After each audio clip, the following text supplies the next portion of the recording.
Bloomberg Audio Studios. Podcasts, radio, news.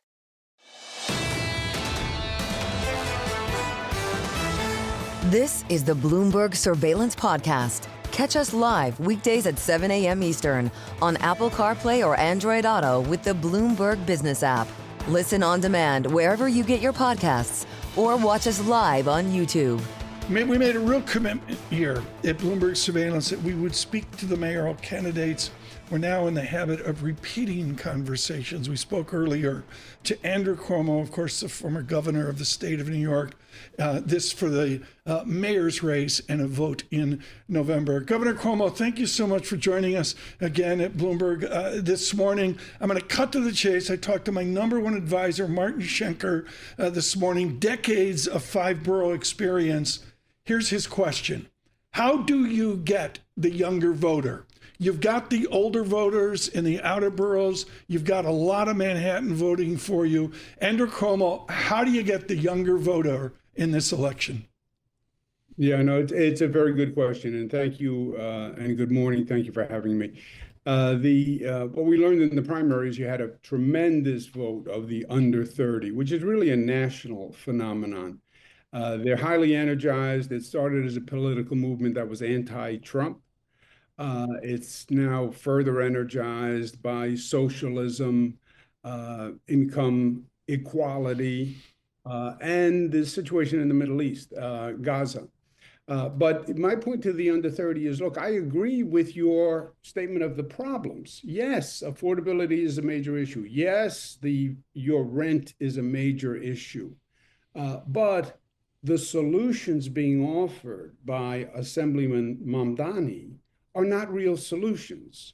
The answer is not freezing the rent for 4 years. Economically, that doesn't work. Landlords are not going to subsidize buildings. They'll walk away from buildings.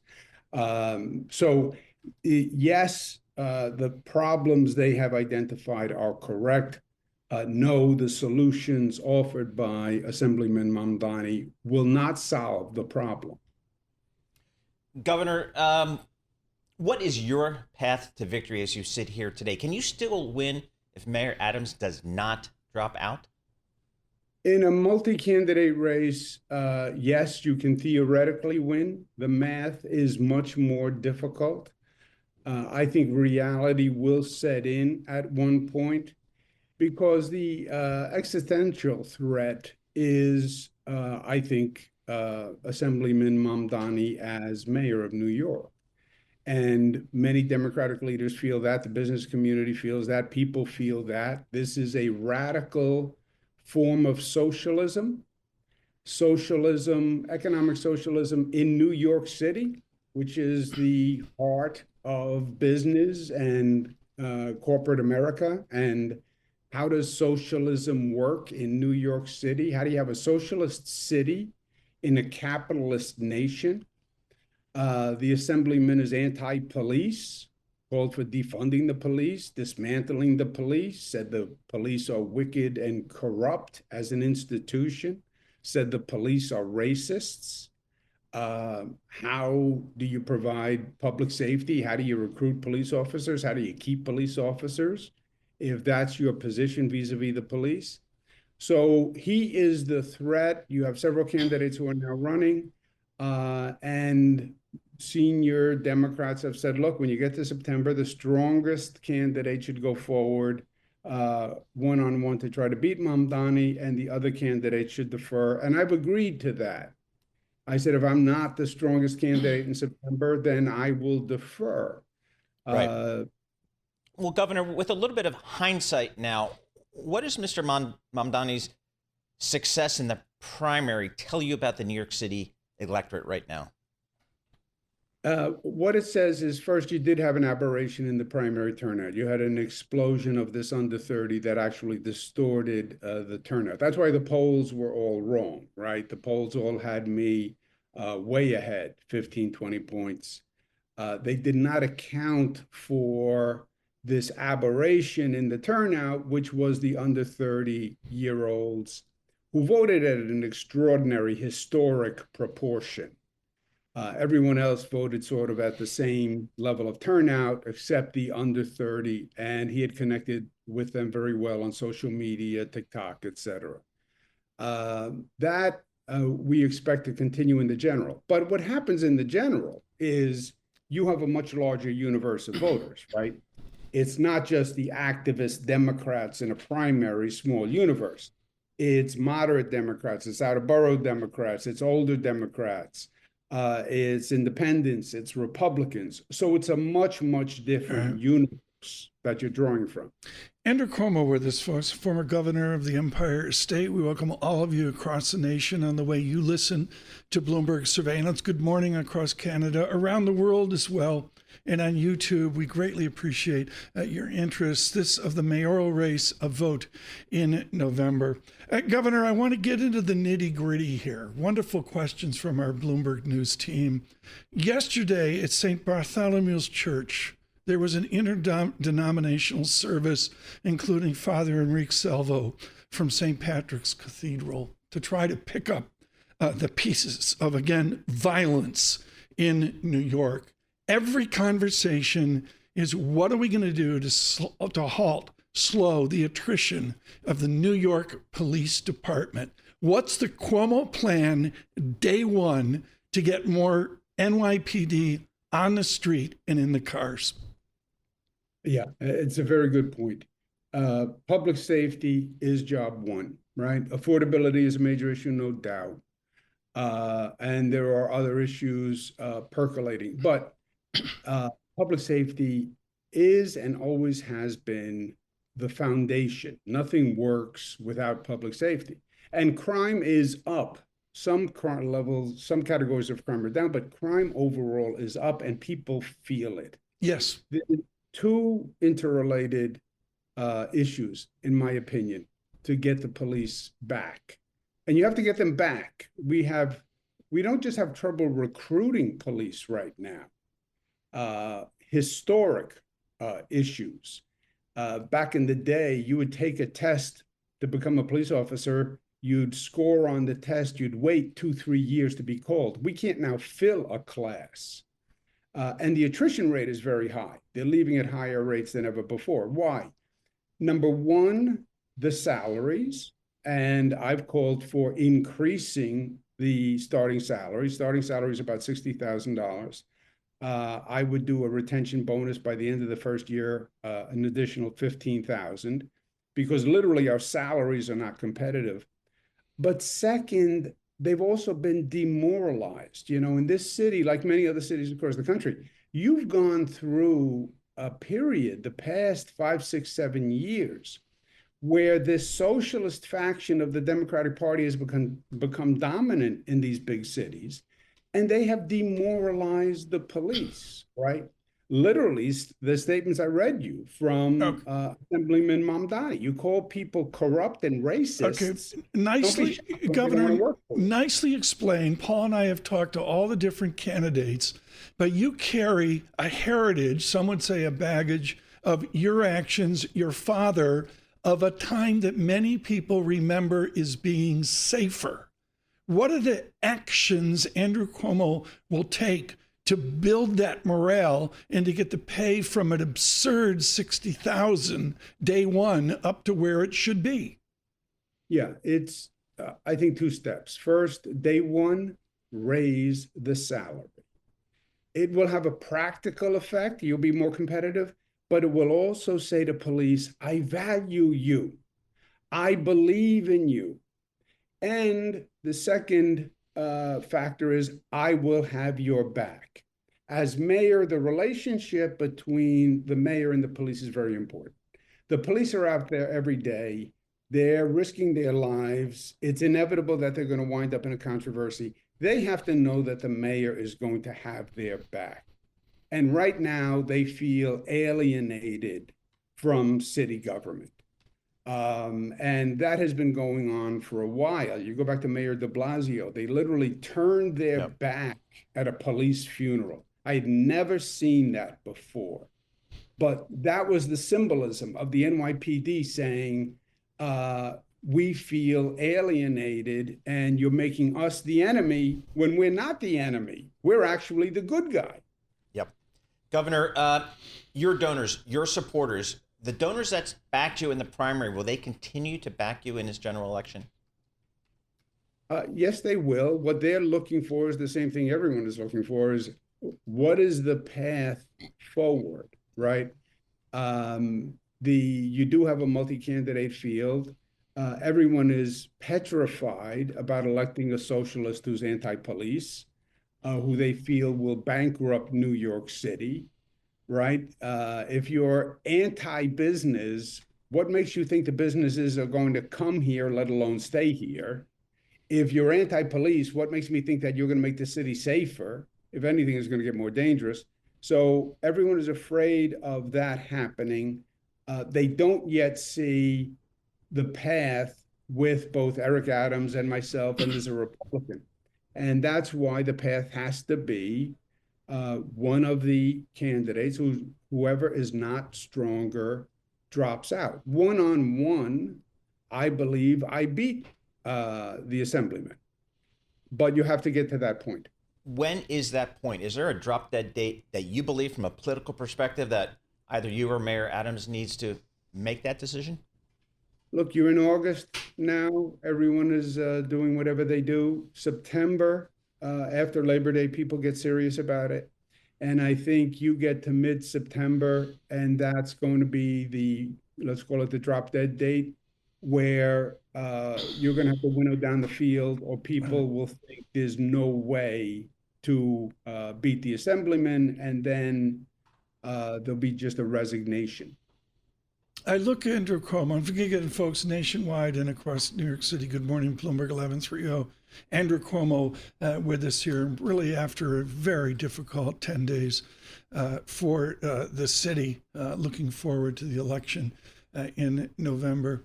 Andrew Cuomo, within, as Paul correctly mentions, the drop dead date and all that, you got to go out and speak to people. There was a time, and you're old enough to remember that time, where with your father's process or your early process, there were methods. What's the modern method to reach people in New York City, particularly those young people that you've got to grab? Look, it is all about social media. The percentage of under 30 who get their news from TikTok is overwhelming. It is just incredible, frankly.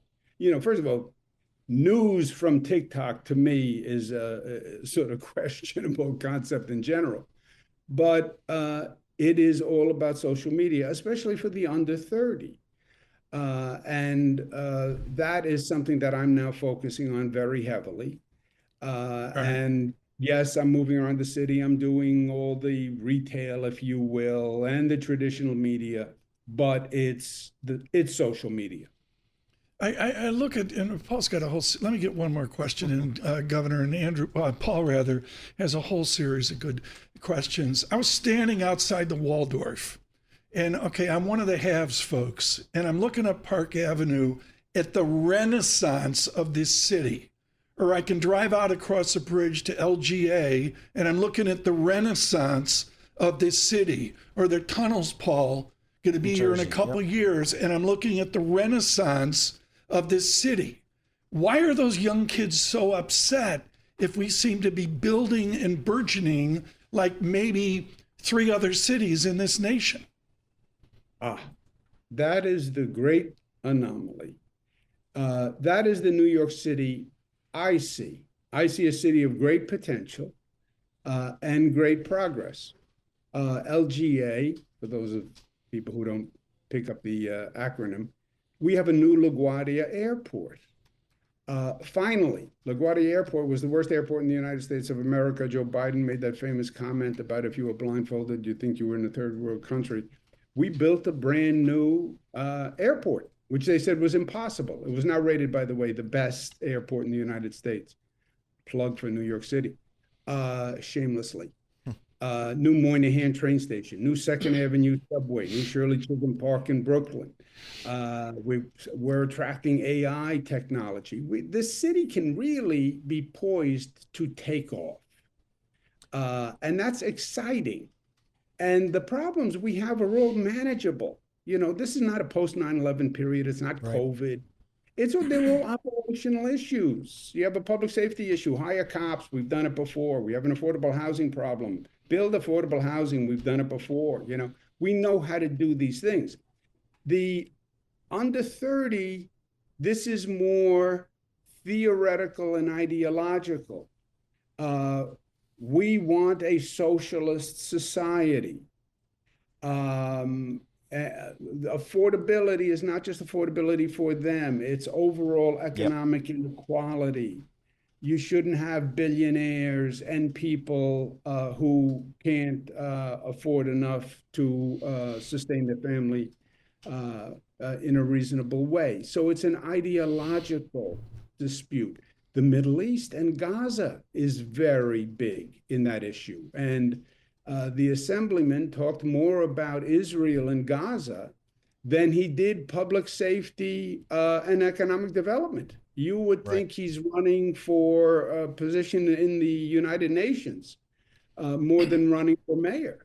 Yep. But that's their interest. Governor, a lot of folks are saying that you had your chance to beat Mr. Mamdani in the primary. You did not. Why not let Eric Adams get his turn? How do you respond to that? Well, Eric Adams had his turn, right? Eric Adams was mayor for 4 years. And New Yorkers have said they are unsatisfied with what he has done as mayor. He's had a string of very serious scandals and corruption issues. And then Mayor Adams was indicted, as you recall, and then President Trump dropped the charges for Mayor Adams, conditioned on Mayor Adams cooperating with President Trump. And for Democrats, that was the kiss of death. That made the mayor of New York the puppet of President Trump. And that was the mayor putting his self-interest over the people of New York. And that's why the mayor dropped out of the primary, right? He was in the Democratic primary. And he dropped out because he wasn't competitive. And in the general election, 70% of the voters are Democrats. So if you're not competitive with Democrats, you're not competitive. Andrew Cuomo, time for one more question. I had the clearest memories, this up in Western New York, of a gentleman from Italy talking about his grandparents, his parents, I should say, back in the 1910s, literally in fear of, quote unquote, being picked up after the entrance, whether it's Ellis Island or wherever. Right now, we're picking up people in these 5 boroughs. There's reports day after day. How would you handle this city as a sanctuary versus a Trump administration? Oh, you have to fight it every step of the way. Look, I think President Trump, I think he has gone too far. There's no doubt that the illegal immigration was an issue. And he identified that, and he ran for president on it, and he won. He has gone too far. If you're talking about dangerous criminals, Americans support you. New Yorkers support you. We're not going to harbor criminals.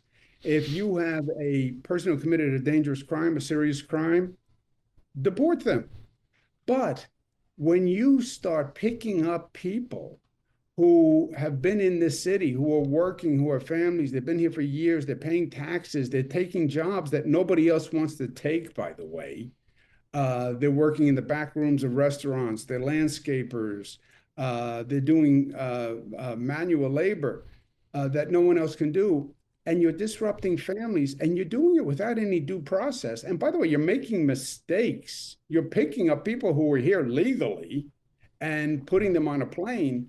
You've gone too far. And that's what the sanctuary city laws are. They're basically due process guarantees. And I passed the sanctuary law for the state of New York as governor. The city of New York has a city law on top of the state law. and it's just due process. Andrew, we're out of time. Governor Cuomo, thank you so much for being with us today. We look forward to speaking to you on the road to November.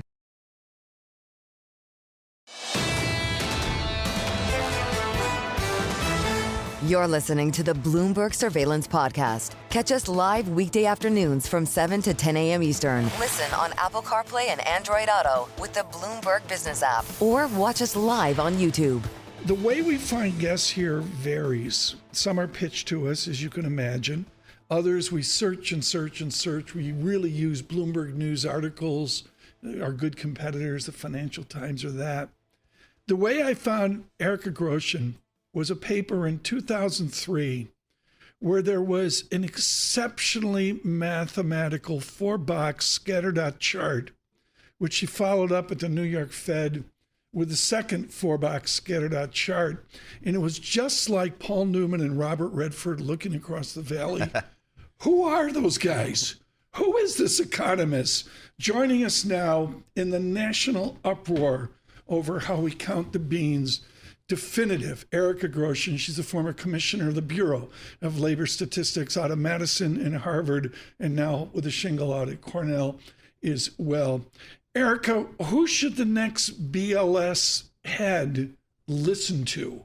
How do you imagine BLS will go forward?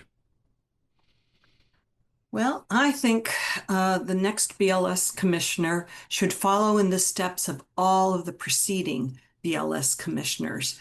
And that really starts with the very first BLS commissioner, Carol Wright.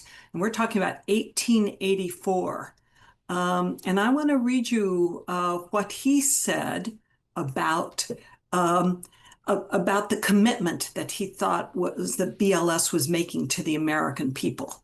He said BLS would be devoted to, and I quote, the fearless publication of the facts, without regard to the influence those facts may have upon any party's position or any partisan's views. That was 1884. And that, I think, is what we're looking for. Someone with the technical chops and the commitment that all the previous BLS commissioners have had. Carol Wright served under Sheridan in the Shenandoah Valley in the Civil War. So I assume he knew how to shoot a rifle. Mm-hmm. This is Erica Groshen. This is a war of how we have counted data since at least 1947. People like you doing really grinding work week after week, month after month to count the beans of the economy. Is the data for the next jobs report believable? Yes. Because the acting commissioner at BLS is Bill Wyatrowski, and I chose him to be deputy commissioner when I was there. He has been acting commissioner twice already, in between my term and Bill Beach's term, and then between Bill Beach and Erica McIntyre. He's an excellent leader and just an A1 data nerd, just the kind of guy we need to continue things. And so I don't think anybody should worry about the quality of BLS data while he's at the helm. Paul Wyatrowski out of a school. Erica's familiar with the school. It's south of Harvard. It's Yale. Gotcha. It's called as well. It's okay. Erica, President Trump cited the poor quality coming out of the data of the U.S. Bureau of Labor and Statistics. Can you comment on that? How is the quality of data today, and has it improved or deteriorated over the years? That's a nuanced question. BLS has 25 programs and, it produces a lot of data. So I think you have two things going in opposite directions. One is that BLS is always improving. And so, and science is improving, and computer technology is improving. And so there are many ways in which the data that the BLS produces are much better than ever before. And that's what you expect of a statistical agency.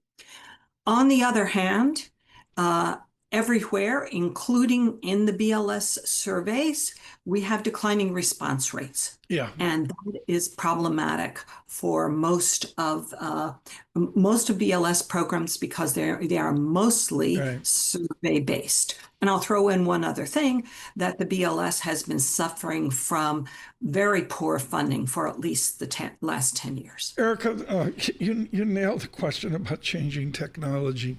The distrust of people that aren't like Watrowski or Groshen, the distrust is that they understand viscerally that the process of interviewing people, collecting the data has changed because everybody's got a cell phone and the other 8 things you're expert at that I'm not expert at. How did the educated, fancy people in math and statistics get back the trust of people that see new technology devastating our ability to gather data? Well, technology is both making it more difficult to gather data in what I call the Stats 2.0 world, the very heavily survey-based world. At the same time, technology has really advanced the amount of data out there that we're keeping on all sorts of transactions. And it has really advanced our ability to process that data and combine it into new and interesting and very useful statistics. So we have these two forces at work at the same time. And the Stats 3.0 world, which the agencies are just itching to get into, BLS, and they're making progress, but it's very slow, is a world where we use more and more alternative data sources, and we come up with these blended data products. That takes investment in research and setting up systems so that the feeds work and the underlying data is reliable. So this is a whole new set of activities for the BLS, but that's the direction we have to go in. Erica, thank you so much. Erica Groshen, the former commissioner of BLS. This is the Bloomberg Surveillance Podcast. Listen live each weekday starting at 7 a.m. Eastern on Apple CarPlay and Android Auto with the Bloomberg Business app. You can also listen live on Amazon Alexa from our flagship New York station. Just say, Alexa, play Bloomberg 1130. I don't know where to begin. Paul doesn't know where to begin. We're not sure what happened in the last 24 hours. We're not sure what's going to happen in the next 24 hours. We're not even sure what's going to happen in September. To answer all those questions, Henrietta Treyz of Veda Partners. She has been a life force for us. Here's the headline, Henrietta, in the Cook Political Report. Western standoff, Matthew Klein. Ford bid pits one-time sheriff against Nevada's top cop. And then I see another article that says the Democrats are trying to find candidates with military experience to find the center of the nation. What are progressives to do? I mean, just as simple as that, it seems like everybody's running away from the left.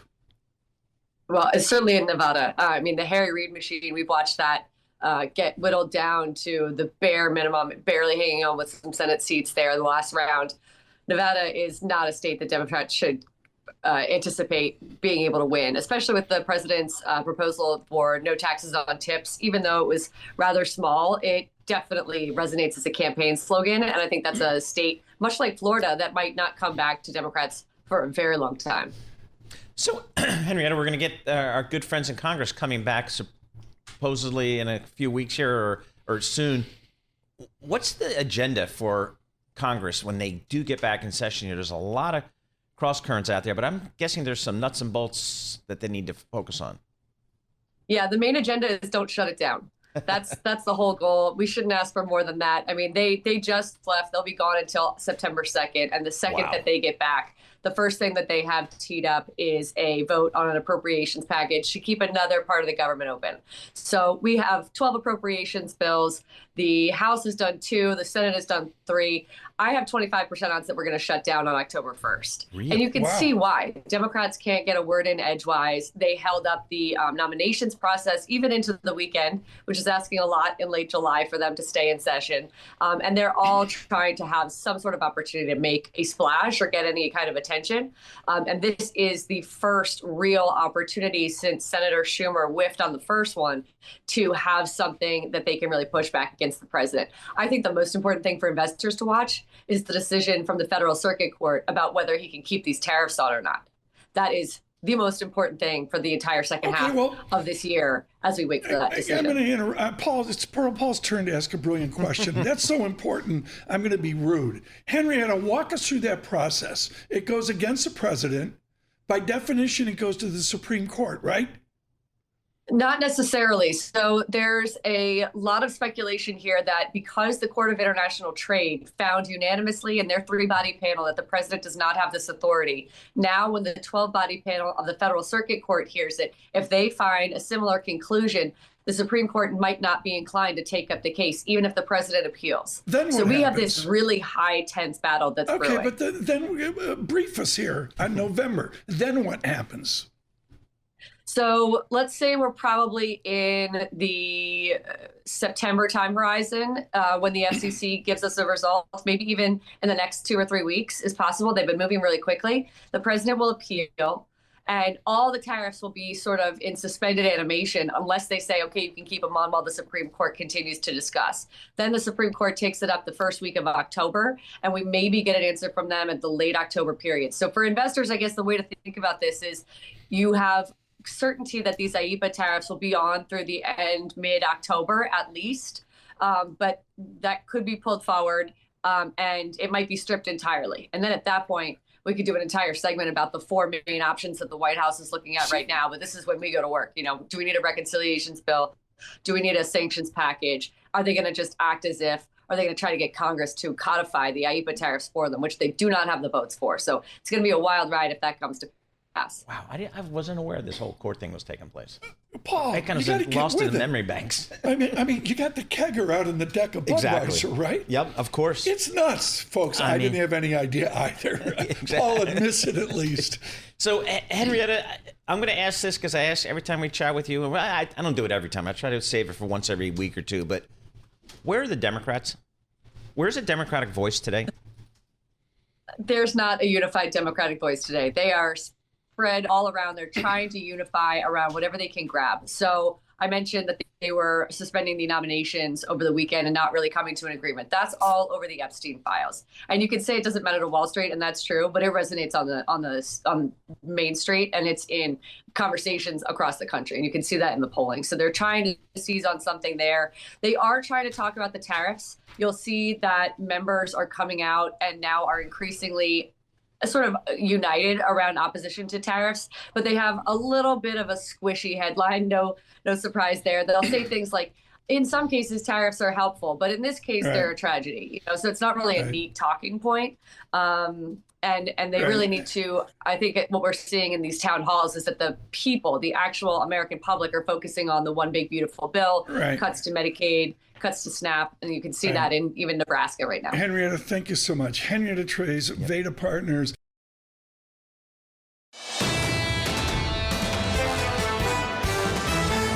This is the Bloomberg Surveillance Podcast. Listen live each weekday starting at 7 a.m. Eastern on Apple CarPlay and Android Auto with the Bloomberg Business app. You can also watch us live every weekday on YouTube and always on the Bloomberg Terminal. The newspapers. Here's Lisa Mateo. Okay, you might want to watch what you say at your next work meeting because AI is listening. It's taking notes. So just to let you know, a lot more companies are using this note-taking software, and it's catching every word. Even, the chit-chat, what you were doing over the weekend, or hey, here's what I'm having for lunch, or maybe something, personal. It's all being blasted out in, emails. Do you think, Paul, that goes on in the studio? Oh, I'm sure. Who knows what's going on? Hope not. I you have to assume everybody's watching, everybody's listening. That's I get lectured on it constantly. How you go. Is the software only on Zoom or is it beyond Zoom? It's usually on Zoom. Well, they have Zoom AI's companion. I think Google has one too, but it basically like records everything. There is a notice that lets you know it is being recorded, so people aren't, just being recorded without knowledge of it. I had someone tell me once, never start a meeting if someone has a cell phone on the table face down. Oh, okay. That's like how stupid this has become. It is, but it's sad. It's really sad, and some people are saying it's an invasion of their privacy if they're talking about personal things on the call. So that's the big issue. Not that we would ever talk about our children. Next. Never. This is New York City's iconic Flatiorn Building, right? Okay, we've seen it. We know about it, right? The corner of Fifth Avenue, Broadway, East 23rd Street. It is going to be lit up for the first time in 123 years. Wow. You've seen it, right? The scaffolding. It's a little bit of an eyesore. Yes, forever it seems like. But now the New York Post is saying later this year it's going to be opened up as luxury condo apartments. And it's going to be lit up. Sweeney. Sure. I'm telling you. It's a good part of town right down there. The Madison Square Park. So it's right going to be condo. It's going to be people live in it. Luxury condo apartments, and it's going to be lit up. It has about 1,000 different new windows too. Check it out on YouTube if you're watching. There's a rendering there. Oh, that works on radio. Thank you, Lisa. So if you're watching on YouTube, that's what you can see. And so that's what it looks like. It got the approval from the Landmarks Preservation Commission, so it looks really nice. When that building was built, it was the tallest skyscraper in Manhattan. Correct. Isn't yes, that cool? it was. It definitely was. I remember But that. now it's history making. So Next. yes, it'll be lit up like a Christmas tree. Okay, so we've been talking about Palantir earnings, right? But it's what executives were saying during the earnings call that has people in elite education a little like, what are they talking about? So on the call, executives basically said, once you come to the company, you're a Palantirian. No one cares about where you went to college. So the CEO kind of put it out there. He said, we're making new credential, independent class and background at Palantir. And it's kind of following along the lines of what other Silicon Valley founders, investors have said. They've kind of rejected higher education in favor of non-traditional paths, like going to Palantir or finding a company out of high school, things like that. So it kind of put this light on elite education. Can I mention two people? Yes. This is gospel. One is Michael Bloomberg, and the other's James Dimon. When I came here, they read me the riot act about fancy schools. They didn't care about I did this, I did that, or whatever.